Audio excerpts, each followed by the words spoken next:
ಸತ್ತಾರ. ಒಬ್ಬ ರಾಜ ಬೇಟೆ ಆಡ್ಕೊಂತ ಬರಾಕತ್ತಿದ್ದ. ಬೇಟೆ ಆಡ್ಕೊಂತ ಬರುವಂಥ ಟೈಮ್ದೊಳಗೆ ಒಂದು ಪ್ರಸಂಗ ನಡೀತದೆ. ಏನು ಪ್ರಸಂಗ ಅಂತಂದ್ರೆ, ಬೇಟೆ ಆಡಿ ಬಂದು ಗಿಡದ ಬಳಕೆ ಮಲ್ಕೊಂಡಿದ್ದ. ಮಲ್ಕೊಂಡಂಥ ಟೈಮ್ದೊಳಗೆ ಒಂದು ಕಾಗಿ ಕುತ್ಕೊಂಡು ಒದರಾಕತ್ತಿತ್ತು. ಕಾಗಿ ಕುಂದ್ರುವಂಥ ಜಾಗದಾಗ ಬಂದು ಕೋಗಿಲೆ ಕುತ್ಕೋತದ. ಕೋಗಿಲೆ ನೋಡ್ರಿ ಬಣ್ಣದ ಸಂಘ, ಕರ್ರನ ಬಂದಿರ್ತದಲ್ಲ. ಕಾಕ ಕೃಷ್ಣ ಪಿಕ ಕೃಷ್ಣ ಕೋಬೇದ ಪಿಕ ಕಾಕ ಯೋ ವಸಂತ ಸಮಯ ಪ್ರಾಪ್ತೆ ಕಾಕ ಕಾಕಹ ಪಿಕ ಪಿಕಹ ಅಂತ ಬರೀತಾರೆ. ಕಾಗಿ ಮತ್ತು ಕೋಗಿಲೆ ನೋಡಕ್ಕೆ ಒಂದೇ ಕಾಣ್ತಾವೆ. ಕಾಗಿ ಮತ್ತು ಕೋಗಿಲೆ ನೋಡಕ್ಕೆ ಒಂದೇ ಕಾಣ್ತಾವೆ. ಆದರೆ ಯಾವಾಗ ಬಣ್ಣ ಗೊತ್ತಾಗ್ತದೆ ಅಂತಂದ್ರೆ, ಅದರ ಗುಣ ಯಾವಾಗ ಗೊತ್ತಾಗ್ತದೆ ಅಂದರೆ, ಕಾಕ ಕೃಷ್ಣ ಪಿಕ ಕೃಷ್ಣ ಕೋಬೇದ ಪಿಕ ಕಾಕಯೋ ವಸಂತ ಸಮಯ ಪ್ರಾಪ್ತೆ ಕಾಕ ಕಾಕಹ ಪಿಕ ಪಿಕಹ.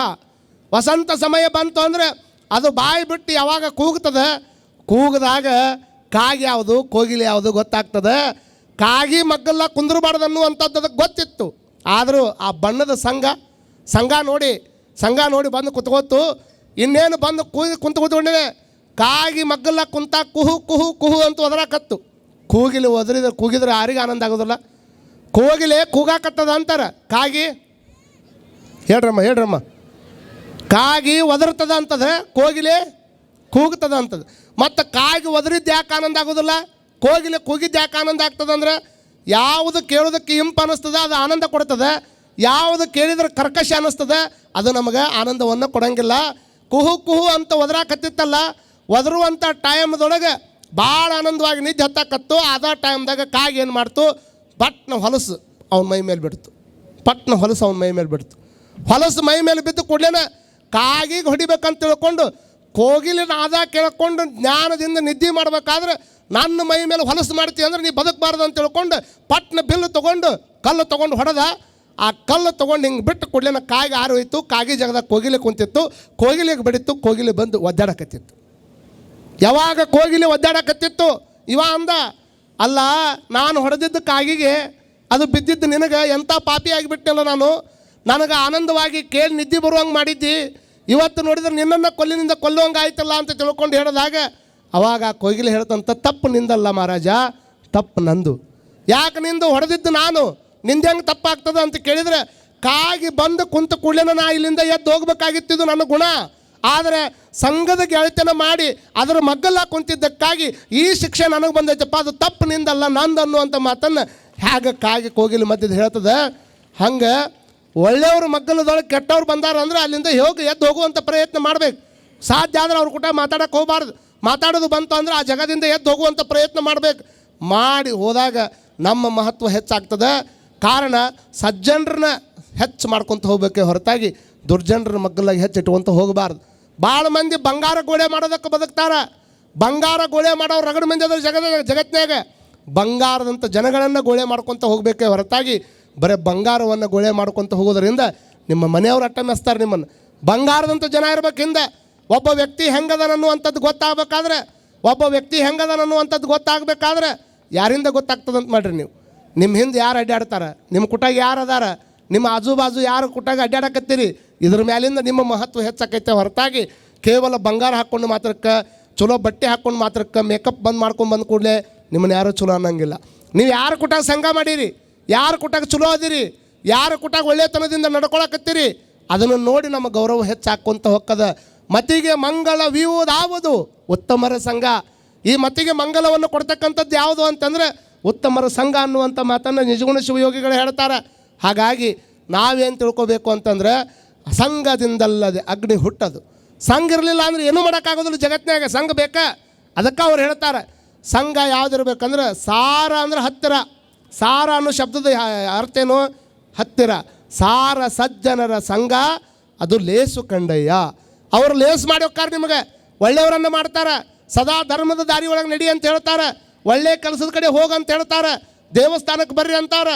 ಒಂದೇನಾದರೂ ಒಳ್ಳೇದು ನಡೆದತ್ತಂದ್ರೆ ಒಂದು ದಾನ ಧರ್ಮ ಮಾಡಂತ ಕಲಿಸ್ಕೊಡ್ತಾರೆ. ತಮ್ಮ ವರ್ತನೆಯಿಂದ ಮತ್ತೊಬ್ಬರ ಮನಸ್ಸನ್ನು ಪರಿವರ್ತನೆ ಮಾಡ್ತಾರೆ. ಇದು ಸಜ್ಜನರು. ದುರ್ಜನರು ಹಂಗಲ್ಲ. ಅವ್ರ ಕುಟಾಗ ನೀ ಏನೋ ಮಾಡೋಕ್ಕೆ ಹೋದರೂ ಒಂದು ಕಷ್ಟ ಅನುಭವಿಸೈತಿ ನೀನು. ಅವ್ರ ಕುಟಾಗ ಏನಾರು ಮಾಡೋಕ್ಕೆ ಹೋಗಿ ಕಷ್ಟ ಅಂತರೂ ಆಗ್ತದೆ. ಸಜ್ಜನರು ಸಿಕ್ಕರೆ ಒಳ್ಳೇದು ಸಿಗ್ತದೆ, ದುರ್ಜನರು ಸಿಕ್ಕರೆ ಮನುಷ್ಯಗೆ ಘಾಷೆ ಆಗ್ತದೆ. ಅಜ್ಜರ ನೀವು ಅನ್ಬೋದು, ದುರ್ಜನರು ಹುಟ್ಟಿದ್ರೆ ಹೆಂಗೆ ಈ ಭೂಮಿ ಮೇಲೆ, ದುರ್ಜನರು ಬಂದ್ರೆ ಹೆಂಗೆ ಈ ಭೂಮಿ ಮೇಲೆ ಅಂತ ನೀವು ಕೇಳ್ಬೋದು ನನಗೆ. ನೋಡ್ರಿ, ಪರಮಾತ್ಮ ಎಲ್ಲ ರೆಡಿ ಮಾಡಿ ಬಿಡ್ತಿದ್ದಾವ ತೆಳಗೆ. ಬ್ರಹ್ಮನ ಕೆಲಸ ಏನು? ರೆಡಿ ಮಾಡಿ ಕೈ ಬಿಡೋದು ತೆಳಗೆ. ಎಲ್ಲ ಚಂದಾಗಿ ರೆಡಿ ಮಾಡಿ ಕೈಯ ಕಾಲ ಯಾರ್ಯಾರಿಗೆ ಯಾವ್ಯಾವ ಬಣ್ಣ ಇರಬೇಕು, ಯಾರ್ಯಾರಿಗೆ ಯಾರು ಮುಖ ಇರಬೇಕು ಎಲ್ಲ ತಯಾರು ಮಾಡಿ 100 ಮೂರ್ತಿ ಹಿಂಗೆ ದಬ್ತಿದ್ದಾವೆ ತೆಳಗೆ. 100 ಮೂರ್ತಿ ಹಿಂಗೆ ತೆಳಗೆ ದಬ್ಬುವಂಥ ಟೈಮ್ದೊಳಗೆ ಬ್ರಹ್ಮ 100 ಮೂರ್ತಿ ರೆಡಿ ಮಾಡ್ಯಾನ. ಕೈ ಮಾಡ್ಯಾನ, ಕಾಲು ಮಾಡ್ಯಾನ, ಎಲ್ಲ ರೀತಿಯಿಂದ ಅಂಗಾಂಗಗಳನ್ನು ಮಾಡ್ಯಾನ. ಎಲ್ಲ ಮಾಡಿ ಇನ್ನೇನು ತೆಳಗೆ ದಬ್ಬಬೇಕನ್ನೋ ಟೈಮ್ದಾಗ ಅವ್ನಿಗೆ ಸರಸ್ವತಿ ಫೋನ್ ಬಂದೈತಿ, ಅರ್ಜೆಂಟ್ ಮನೆಗೆ ಬರ್ಬೇಕು ನೀನು ಅಂತೇಳಿ. ಯಾರಿಗೆ? ಬ್ರಹ್ಮಗೆ. ಮತ್ತು ಅವ್ನಿಗೆ ಫೋನ್ ಬಂದಿದ್ದು ನಿಮ್ಗೆ ಹೆಂಗೆ ಗೊತ್ತ್ರಿ ಅಂದ್ಗಿಂದಿರಿ. ಮತ್ತು ಅದನ್ನು ಕೇಳೋದು ಅವ್ಗೆ ಹೆಂಗೆ ಫೋನ್ ಬಂತ್ರಿ, ಅವ ಫೋನ್ ಇದ್ದುನ್ರಿ ಇಂಥ ತರ್ಕ ಮಾಡೋ ಮಂದಿ ಭಾಳ ಜಗತ್ತಿನಾಗ ತಿಳ್ಕೊರಿ. ಹಂಗೆ ನೋಡ್ರಿ, ಬ್ರಹ್ಮಗೆ ಯಾವಾಗ ಸರಸ್ವತಿ ಫೋನ್ ಬಂತು, ಫೋನ್ ಬಂದು ಕೂಡ್ಲೇನೆ ಅರ್ಜೆಂಟ್ನಾಗ ಬರ್ಬೇಕಂದ್ ಕೂಡಲೇ ಹೆಂಡತಿ ಮಾತು ಮಿಕ್ಕವ್ರು ಯಾರದ ರೀ? ಅವರ ಹೆಂಡತಿಯವ್ರ ಮಾತು ಯಾರು ಮಿಕ್ತಾರ ಜಗತ್ತಿನಾಗ? ಬೇಕಾದಾಗಲಿ ಅದು. ಆಮೇಲೆ ಬಂದು ಇವಕ್ಕೆ ಬುದ್ಧಿ ಹಾಕ್ಬೇಕಂತ ತಿಳ್ಕೊಂಡು ಅರ್ಜೆಂಟ್ ಮನೆಗೆ ಹೋಗ್ಯಾನ. ದ್ವಾರಪಾಲಕ್ಕೆ ಬಂದು ನೋಡಿದ, ಮೂರ್ತಿ ಎಲ್ಲ ತಯಾರಾಗ್ಯಾವ. ಇವನು ತೆಳ ದಬ್ಬದು ಬಿಟ್ಟು ಬ್ರಹ್ಮ ಹಂಗೆ ಮನೆಗೆ ಹೋಗ್ಯಾನ. ಇನ್ನೇನು ಮಾಡೋದು ಅಂತ ತಿಳ್ಕೊಂಡು ಬಡ ಅವ ದಬ್ಬದಕ್ಕಿಂತ ಮುಂಚೆಗೆ ಇವತ್ತು ದಬ್ಬಿದ. ಅವತ್ತೇನು ಬುದ್ಧಿ ಇಲ್ಲಾರ್ದಂಗೆ 100 ದಬ್ಬಿಸ್ಕೊಂಡು ಬಂದವಲ್ಲ, ಇವತ್ತು 100 ಇದ್ದಿದ್ದು ಅವ 1,00,000 ಆಗ್ಯಾವ.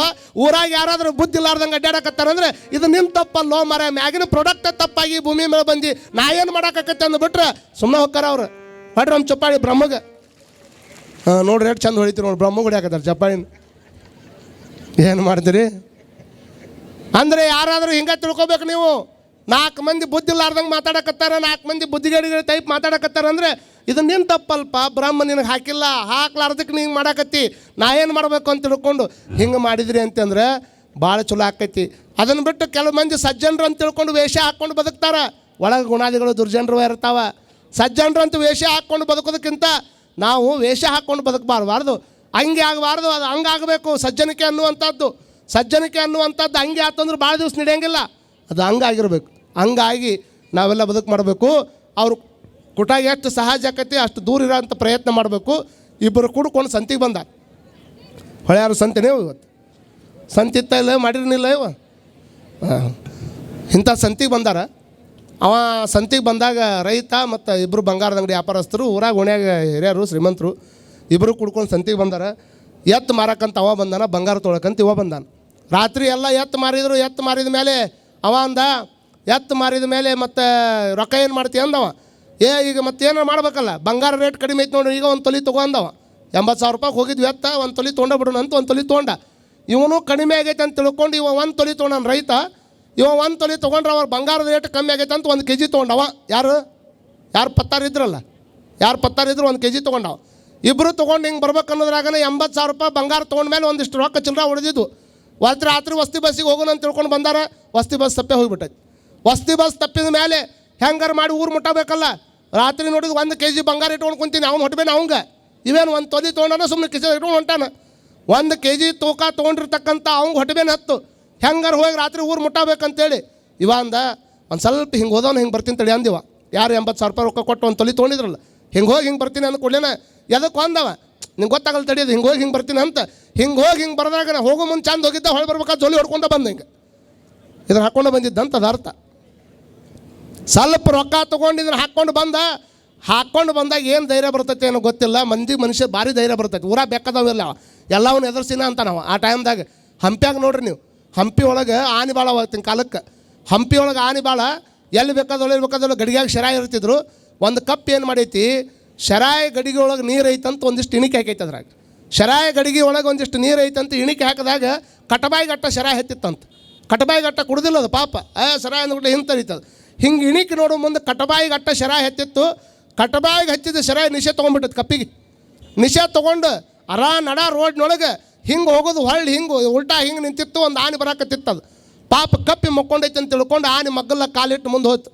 ಆನೆ ಮಗ್ಗಲ್ಲ ಕಾಲಿಟ್ಟು ಮುಂದೆ ಹೋದ ಕೂಡಲೇ ಸಿಟ್ಟು ಬಂತು ಕಪ್ಪಿಗೆ. ಏರಿಬಿಟ್ಟೈತೆ ನೆತ್ತಿಗೆ ನಿಷೆ. ಏರಿದ ಕೂಡಲೇ ಟನ್ 10 ಫುಟ್ ಮುಂದೆ ಜಿಗದ. ಯಾಕೋ ಆನೆ ಸೊಕ್ಕ ನಿನಗೆ ಎದಕ್ಕೆ ಕೇಳಾಕತ್ತೈತದ? ತಲೆಯಾಗ ಇಟ್ಕೊಡ್ರಿ. ಆನೆ ಕೇಳ್ತದ, ಯಾಕೋ ಆನೆ ಸೊಕ್ಕ ನಿನಗೆ ಯಾಕಪ್ಪ ಅಂತದ. ನಡ ರೋಡ್ನಾಗ ಒಬ್ಬ ಇಲ್ಲಿ ನಿಂತೀನಿ, ಮಗ್ಗಲ್ಲ ಕಾಲಿಟ್ಕೊಂಡು ಹೊಕ್ಕಿಯಲ್ಲ, ಎಷ್ಟು ಸೊಕ್ಕನಿಂದ ವಾದ್ರ ಕ್ವಾರಿ ಮುರಿದವನಿಂದ ಅಂತಂತಿದ್ದು. ವಾದ್ರ ಕ್ವಾರಿ ಮುರಿದವ ಅಂದ್ಬಿಡ್ಲಿ, ಅಲ್ಲ ಮಗನ ಮಗ್ಗಲ್ಲಾಗ ಇಟ್ಟು ಹೋಗಿನಿ ಚಲೋ ಆತು, ಇಟ್ಟ ಬಿಟ್ಟಿದ್ರೆ ಹಲಿಚಾಗಿ ಹೊಕ್ಕಿತ್ತೆ ಅಂತ ಹೇಳ್ತದೆ. ಆದರೆ ಒಳಗೆ ಕಟಬಾಯಿಗೆ ಹತ್ತಿದ್ದ ಅಟ್ಟ ಆನೆ ಕ್ವಾರಿ ಮುಗಿತೀನಿ ಅಂದ್ರೆ ಊರಾಗನ ಕೆಲವು ಮಂದಿ ಹಂಗಿರ್ತಾರೆ. ದೊಡ್ಡವ್ರ ಆನೆ ಅಂತ ರೂಪದೊಳಗೆ ಹಿಂಗೆ ಬರ್ಬೇಕಾದ್ರೆ ಇಟ್ಟ ತೊಗೊಂಡಿರ್ತಾರೆ. ನೋಡ್ಕೊತೀರ ನಿನ್ನ ನಿಂದೇನೈತಿ ಊರ ನೋಡಿದ್ದ ಭಾಳ ಆಯ್ತು ಹೋದ್ರೆ ಹಲ್ಲು ಮುರಿದವಂತ ಇವರು ಮಾತಾಡ್ತಿರ್ತಾರೆ. ಇವರು ಕಟಬಾಯಿಗೆ ಹಚ್ಕೊಂಡವ್ರೆ. ಆನೆ ಅಂತ ದೊಡ್ಡ ದೊಡ್ಡ ವ್ಯಕ್ತಿಗಳು ಊರಾಗ ಬರಾಕತ್ತಾರಂದ್ರೆ ಅವ್ರಿಗೆ ಹೆದರಿ ಹೊಂಟಾರಂದ್ರೇನು, ಕುಡ್ದಾನವ ಅದಕ್ಕೆ ಹೆದರಿ ಹೊಂಟಾರಂತ ತಿಳ್ಕೊಬೇಕು. ನೀವು ಅವಂಗೆ ಯಾರು ಹೆದರಿ ಹೊಂಟಿರಂಗಿಲ್ಲ.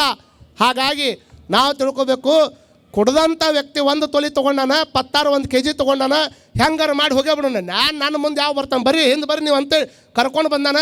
ಟಾರ್ಚ್ ಹಿಡ್ಕೊಂಡು ಊರಾಗ ಒಂದು ಹಿಡಿದು ನೋಡ್ಕೊಂತ ಹೊಂಟಾರ. ರಾತ್ರಿ ಒಳಗೆ ಅರ್ಧ ದಾರಿಗೆ ಬಂದರೆ ಟಾರ್ಚ್ ಬಂದಾಗಿ ಹೋಗ್ಬಿಡ್ತು.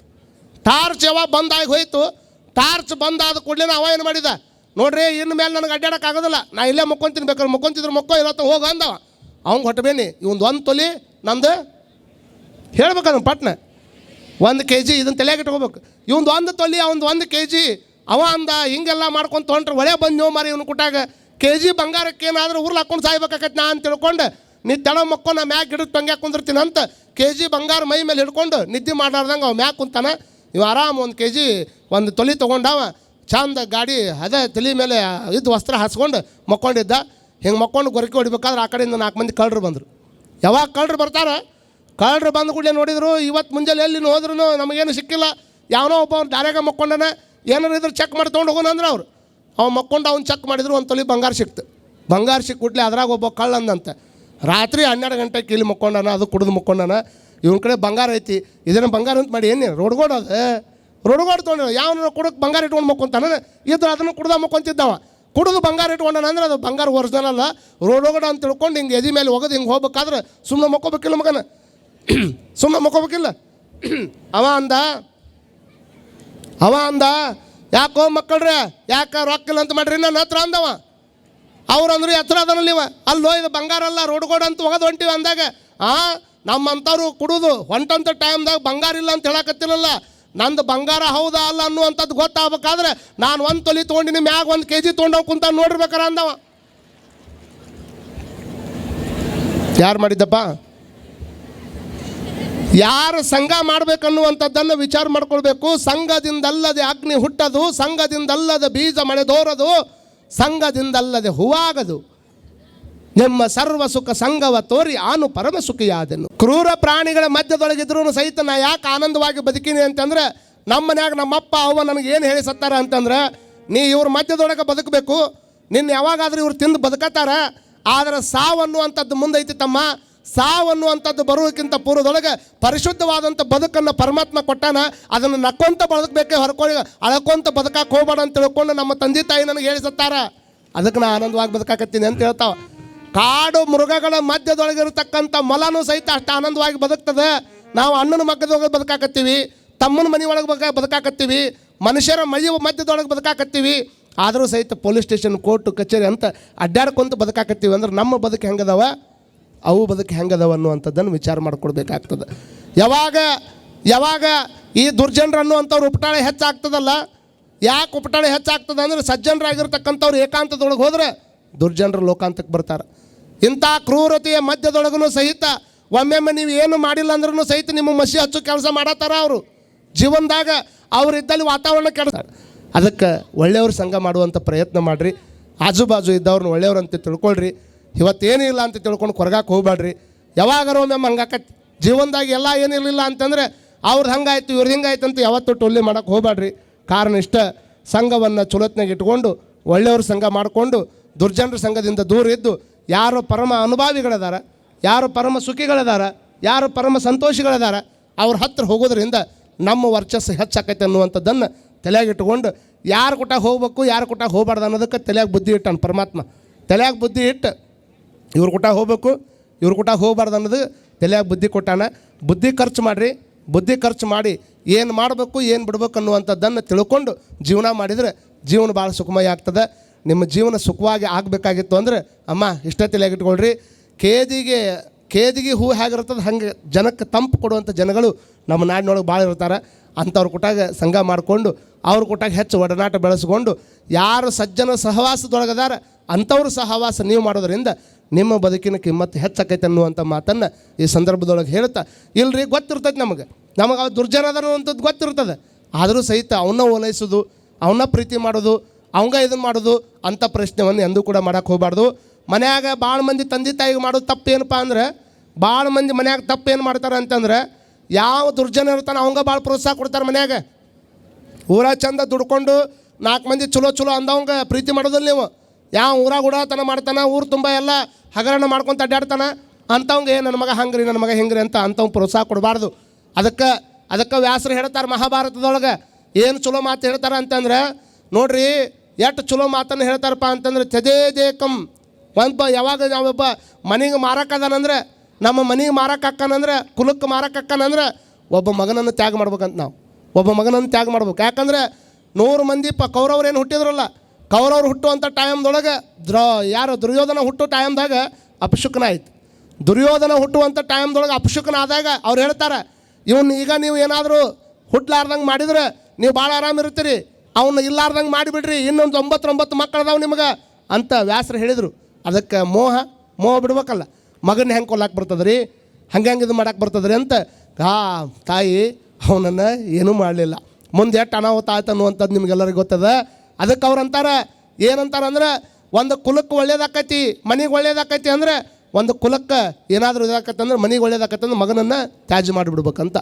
ಇಲ್ಲ ನಾವು ಮನೆಯನ್ನು ತ್ಯಾಗ ಮಾಡೋದರಿಂದ ಕುಲಕ್ಕೆ ಒಳ್ಳೇದಾಕೈತೆ ಅಂದ್ರೆ ಮನೆಯನ್ನು ತ್ಯಾಗ ಮಾಡಬೇಕು ಅಂತ ಹೇಳ್ತಾರೆ. ಇಲ್ಲ ನಾವು ಒಂದು ಕುಲ ತ್ಯಾಗ ಮಾಡೋದರಿಂದ ಊರಿಗೆ ಒಳ್ಳೇದಾಕೈತೆ ಅಂದರೆ ನಾವು ಕುಲವನ್ನು ತ್ಯಾಗ ಮಾಡಬೇಕು ಅಂತಾರೆ. ನಾವು ಊರು ತ್ಯಾಗ ಮಾಡೋದರಿಂದ ದೇಶಕ್ಕೆ ಒಳ್ಳೇದಾಕೈತೆ ಅಂದರೆ ಊರು ಬಿಟ್ಟು ಬಿಡಬೇಕು ಅಂತ ಹೇಳ್ತಾರೆ. ಹಂಗೆ ನಾ ಸಾಯೋದರಿಂದ ದೇಶಕ್ಕೆ ಒಳ್ಳೇದಾಕೈತೆ ಅಂದರೆ ನನ್ನ ಪ್ರಾಣವನ್ನು ಸಹಿತ ತ್ಯಾಗ ಮಾಡಬೇಕು ಅನ್ನುವಂಥ ಮಾತನ್ನು ಅವ್ರು ಹೇಳ್ತಾರೆ. ಇಂಥ ಭಾವನೆ ಇಟ್ಕೊಂಡು ಎಷ್ಟೋ ಮಂದಿ ಬದುಕ್ಯಾರ ನಮ್ಮ ನಾಡಿನೊಳಗೆ. ಹಂಗೆ ನಾವು ವಿಚಾರ ಮಾಡ್ಕೊಳ್ಬೇಕು. ಆ ಕಾರಣಕ್ಕಾಗಿ ನಾವೆಲ್ಲರೂ ಜೀವನವನ್ನು ಮಾಡಬೇಕಾಗ್ತದೆ. ಒಳ್ಳೆಯವರು ಕೆಟ್ಟವರು ಯಾವ ಕಾಲಕ್ಕಾದರೂ ಇದ್ದೇ ಇರ್ತಾರೆ. ಆ ಇರುವಂಥ ಟೈಮ್ದೊಳಗೆ ನಾವು ವಿಚಾರ ಮಾಡ್ಕೋಬೇಕು. ಒಳ್ಳೆಯವರು ಕೊಟ್ಟಾಗ ಹೆಚ್ಚು ಪ್ರಯತ್ನ ಮಾಡಿ ಇರಬೇಕು. ಅವ್ರ ಕಡೆ ಏನಿಲ್ಲ ಅಂದ್ರೂ ಸಹಿತ ನಿನಗೆ ಆನಂದ ಬೇಕಾಗುವಂಥ 2 ಒಳ್ಳೆಯ ಮಾತುಗಳನ್ನು ಆಡ್ತಾರೆ. ಮತ್ತು ಯಾರು ಏನು ಕೊಡ್ತಾರೆ ಅಂದ ಮಾತ್ರಕ್ಕೆ ಅವ್ರನ್ನ ಹೆಚ್ಚು ಹೊಗಳುವಂಥ ಪ್ರಯತ್ನವನ್ನು ಮಾಡಬಾರ್ದು ಅನ್ನುವಂಥದ್ದನ್ನು ಈ ಸಂದರ್ಭದೊಳಗೆ ಹೇಳ್ತಾ, ಇವತ್ತಿನ ಪ್ರವಚನದ ಸಾರ ಇಷ್ಟ. ಯಾವುದಾರು ಇದನ್ನು ಮಾಡಿಕೊಂಡು ನಮ್ಮ ಜೀವನಕ್ಕೆ ಹಾನಿಯಾಗಿ ಮಾಡ್ಕೊಳ್ಳೋದಕ್ಕಿಂತ ಕೋಗಿಲೆಯ ಜೊತೆಗೂಡಿ ಹಾಡಿದರೆ ಬಾಂಧವ್ಯ, ಕಾಗೆ ಸಹವಾಸದಲ್ಲಿ ಇದೆಯಾ ಮಾಧುರ್ಯ, ಬಲ್ಲವರ ಸಂಘದಲ್ಲಿ ಇದೇ ಭಾವ ಚೈತನ್ಯ, ಸತ್ಸಂಗ ಸಂಪತ್ತು ಮುದ್ದುರಾಮ ಅಂತ ಹೇಳ್ಯಾರ. ನಿಜವಾದ ಸಂಪತ್ತು ಅಂದರೆ ಈಗೇನು ಮಾಡಾಕತ್ತೀವಲ್ಲ, ಕಾಗೆಗಳು ಕೂಗಾಕತ್ತಿದ್ವು. ಕಾಗೆ ಕೂಗಾಕತ್ತಾವ ಅಂತ ತಿಳ್ಕೊಂಡು ಒಂದು ಕಲ್ಲು ತೊಗೊಂಡ ಒಗದವ. ಗಿಡದಾಗ ಕುಂತಿದ್ದು 100 ಕಾಗೆ, ಒಗದಿದ್ದು ಒಂದೇ ಕಲ್ಲು ಒಗದಿದ್ದಕ್ಕೆ 100 ಕಾಗೆಗಳು ಹೆಂಗೆ ಎದ್ದು ಹೋಗ್ತಾವ, ಹಂಗೆ ನಮ್ಮ ಶರೀರ ಅನ್ನುವಂಥ ಗಿಡದೊಳಗೆ ಪಾಪ ಅನ್ನುವಂಥ ಕಾಗೆಗಳು ಕುಂತಾವ. ಈ ಪಾಪ ಅನ್ನುವಂಥ ಕಾಗೆಗಳು ಎದ್ದು ಹೋಗ್ಬೇಕಂದ್ರೆ ಮತ್ತೆ ಕಲ್ಲು ಹೊಡ್ಕೊಂಡು ಕುಂತಿರು ನೀವು. ಕಲ್ಲು ಹೊಡೆದ್ರೆ ಹೋಗೋದಲ್ಲದು, ಶಿವನಾಮ ಸ್ಮರಣೆ ಅನ್ನುವಂಥದ್ದು ಒಂದು ಕಲ್ಲನ್ನು ಇದಕ್ಕೆ ನಾವು ಬಡಿಸಿದ್ವಿ ಅಂದರೆ ಇದರಾಗಿನ ಪಾಪದ ಕಾಗೆಗಳು ಎದ್ದು ಹೊಕ್ಕವ ಅನ್ನುವಂಥ ಕಾರಣಕ್ಕೆ ಮುಂಜಾನೆ ಎದ್ದು ಶಿವ ಅನ್ಕೊತ ಹೋಗೋದೇ ಹೊರತಾಗಿ ಮತ್ತೊಂದು ಕಾರಣಕ್ಕಲ್ಲ ಅನ್ನುವಂಥದ್ದನ್ನು ಈ ಸಂದರ್ಭದೊಳಗೆ ಹೇಳ್ತಾ, ನಿಮ್ಮ ಚಂದಾಗ ಒಂದು ರೊಟ್ಟಿ ಮಾಡಿ ಅದಕ್ಕೆ ಒಂದು ಸ್ವಲ್ಪ ತುಪ್ಪ ಒರೆಸಿ, ಅದಕ್ಕೆ ಒಂದು ಸ್ವಲ್ಪ ಉಪ್ಪು ಒರೆಸಿ, ಸುಳ್ಳಿ ಸೊತ್ತಿ ತಗೋ ಅಂತ ತಿನ್ನಕ್ಕೆ ಕೊಟ್ಟರೆ ನಿಮ್ಮ ಮಗು ಏನು ಮಾಡ್ತೈತಿ? ತಿಂತೈತೆ ಅನ್ನೋದು. ತಿನ್ನೋಕ್ಕಿಂತ ಮುಂಚೆಕ್ಕೆ ಅವ್ರ ಅವಾಗ ಬಾಯಾಗಿಡಕ್ಕೆ ಹೋಗೈತೆ. ಮತ್ತೆ ಮಾಡ್ತೈತಿಲ್ಲ ಇವ ಅವ್ರ ಅವಾಗ ತಿನ್ಸಾಕೆ ಹೋದಾಗ, ಅವ್ರ ಅವು ತಿನ್ಸಾಕೆ ಹೋದ ಕೂಡಲೇ ಅವ್ರ ಅವು ಎಷ್ಟು ಬಾಯಿ ತೆಗಿತಾಳೆ ಅಂದ್ರೆ, ರೊಟ್ಟಿ ನುಂಗ ಕಟ್ಟ ಬಾಯಿ ತೆಗಿಯಂಗಿಲ್ಲ, ಆ ಹುಡುಗನ ನುಂಗಿರ್ಬೇಕು ಅಟ್ಟು ಬಾಯಿ ತೆಗಿತಾಳೆ ಆಕಿ. ಅಂದ್ರೆ ಅಷ್ಟು ಖುಷಿ ಆಕಿಗೆ. ಏನು ನನ್ನ ಮಗ ನಾ ಕೊಟ್ಟಿದ್ದು ನನಗೆ ಹೊಳ್ಳಿ ಕೊಡುವಂಗೆ ಆತಲ್ಲ ಅಂತ ತಿಳ್ಕೊಂಡು ಅಷ್ಟು ಖುಷಿ ಆಗ್ತದೆ. ಅದಕ್ಕೆ ಅಷ್ಟು ಖುಷಿಯಾಗಿ ಬಾಯಿ ಅಟ್ಟಾಕೊಂಡು ತೆಗೆದ್ರು ಕಚ್ಕೊಳ್ಳೋದು ಎಷ್ಟು ಕಚ್ಕೊಂತಾಳೆ ಅಂದ್ರೆ, ಹೌದಲ್ಲ ಅನ್ನೋ ಅಷ್ಟು ಕಚ್ಕೊಂಡು ನೀನ ತಿನ್ನು ತಮ್ಮ ಅಂತ ಹೆಂಗೆ ಕಳಿಸ್ತಾಳೆ. ಹಂಗೆ ಭಗವಂತ ನಮಗೆ ಎಲ್ಲರಿಗೆ ಅವಕಾಶ ಕೊಟ್ಟಾನ. ಎಲ್ಲರಿಗೆ ಅವಕಾಶ ಕೊಟ್ಟು ಅದನ್ನು ಚಲೋತ್ನಾಗ ನಮಗೆ ಬೇಕಾದಷ್ಟು ನಮಗೆ ಕೊಟ್ಟಾನ. ಮತ್ತೊಬ್ಬರಿಗೆ ಹಂಚಾಕನು ಸಹಿತ ನಮಗೆ ಕೊಟ್ಟಾನ. ಅವ ಕೊಟ್ಟಿದ್ದನ್ನು ಹೊಳ್ಳಿ ಒಂದಿಷ್ಟು ಅವನ ಕೆಲಸಕ್ಕೆ ನೀ ಏನಾದರೂ ಕೊಡಕ್ಕೆ ಹೋದೆ ಅಂದರೆ ಅವನು ಉದ್ದಕ್ಕೆ ಬಾಯಿ ತೆಗೆದು ಯಪ್ಪ ಸಾಕಪ್ಪ ನನಗೆ ಕೊಡುವಷ್ಟು ಮೆಟ್ಟಿಗೆ ನೀ ದೊಡ್ಡವಾಗಿ ಅಂದರೆ ನಿನಗೆ ಹುಟ್ಟು ಇರಲಿ ಅಂತ ಹೊಳ್ಳಿ ನಿನಗೆ ಆಶೀರ್ವಾದ ಮಾಡೋ ಪ್ರಯತ್ನವನ್ನು ವೀರಭದ್ರೇಶ ಮಾಡ್ತಾನೆ. ಮತ್ತು ಕೊಟ್ಟಿದ್ದು ಹೊಳ್ಳಿ ಕೊಡ್ತಾನಂದ್ರೆ ಮತ್ತೆ ಕೊಡ್ಬೇಕು ಬಿಡ್ರಿ ಅಂದ್ಗಿಂದಿರಿ. ಒಂದಿಷ್ಟು ಒಳ್ಳೆಯ ಕೆಲಸಕ್ಕೆ ಪ್ರತಿಯೊಬ್ಬರು ತಮ್ಮ ಕೈಯಾಗಿರುವಂಥದ್ದು ತೋರಿಪ ಅಂತ ತಿಳ್ಕೊಂಡು ಅವರಿಗೆ ಮುಟ್ಟಿಸುವಂಥ ಪ್ರಯತ್ನವನ್ನು ಪ್ರಾಮಾಣಿಕವಾಗಿ ಮಾಡಬೇಕು. ಇನ್ನು ನಡೆಯುವಂಥ